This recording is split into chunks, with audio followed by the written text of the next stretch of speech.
Well, it's Sunday, 12:30.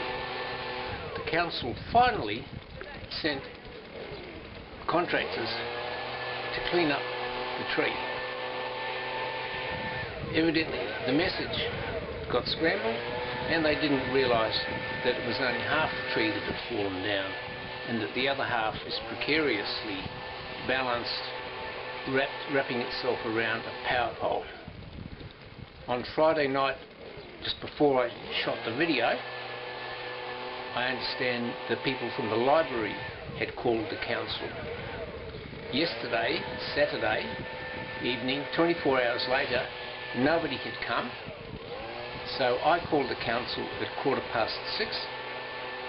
There was no immediate response. At 7:15 I called Civil Defence and told them that the remaining part of the tree was quite likely to fall into the power pole and take that and the lines into the road.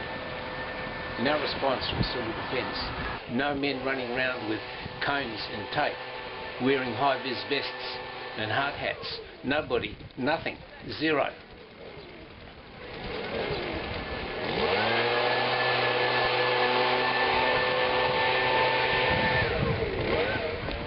So they've cleared the pathway.